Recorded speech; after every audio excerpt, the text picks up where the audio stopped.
یەکوشانی کە و باسانەی لەگەڵ بەڕێزیان دەبێت باسی ئازاد بن پرسیارەکانی تەنیا تایبەت نەبێ بە یەک بواری تایبەت بۆی کە بتوانین بازگەلێکی فراوانتر و مەودایەکی فراوانتر لە باسەکان پۆشش بدەین.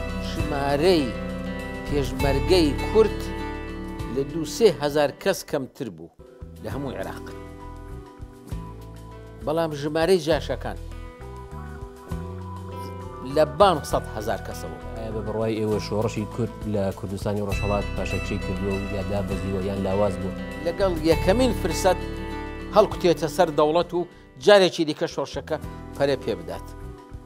من پێم وایە ئەلعان شۆڕشی کوردستانی ئێران لەو حاڵەتەداوە.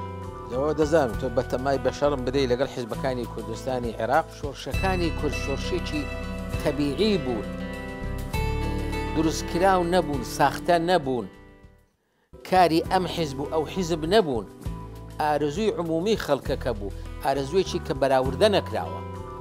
کوتی فلان کەس ئەتۆ باوەڕت بە گفتوگۆ لەگەڵ دەوڵەتی ئێران چی؟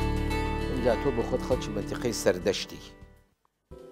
من دەزانم دوو کەسی خەڵکی سەردەشت هاتوون لە پاسگای بێوران یا بەردەپان خزمێکی تۆیان دیوە،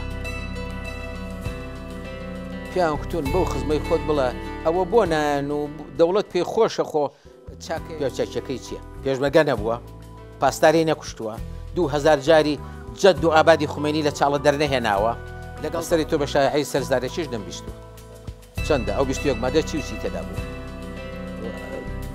ئێمە چەند 28 مادەیەکمان وەختی خۆی 26 مادە و 28 مادە بوو تەسلیمی دەوڵەت کرد. وڵاهی تاقە یەک مادەشی لێ قبول نەکرد. مادەیەکی تێدا هەبوو ئەوان بڵند بەڵایەگە پیان خۆش بە ماف بدەن، بەڵام یەک مادەیان قبول نەکرد. لەو ڕۆژانەدا دەوڵەت بەهۆی یەکێتی نیشتمانیەوە تازە لەو ڕۆژانداین تازە ڕوحانی هاتووە سەرکار. ڕای ئەسپار بوو پێمان خۆشە فڵان کەس ببینیت دامساڵی وڵام ماڵ داوەدان بێت. زۆر چاک بۆ ئەو قسەت پێکوتم چونکە ئێمەش کۆبوونەوەمان کردووە. مەلا ئەوڵا کوتی وەڵی ئێمە قەرارێکمان هەیە لە نێو خۆماندا دوای شەهید بوونی دکتۆر قاسملوو، قەرارێکمان هەیە کە دیتر لەگەڵ دەوڵەت مزاکرە ناکەین. چوومە لای کۆمەڵش کوتیان وەڵا خۆ قسەکان خراب نین، بەڵام یەک ئەوەیە ئێمە هیچ باوەڕێکمان نییە، دووش ئەوەیە ئێمە بەتەنی مزاکرە ناکەین.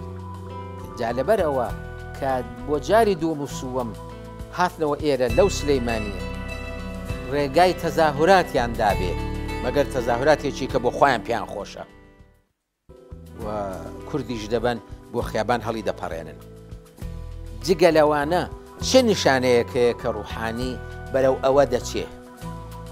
هیچ حیزبێکی سیاسی کوردی نابێ وە دوی ئەو خاڵ پڵاوە بکەوێت کە بڵە بەتەنێ وەری دەگرن.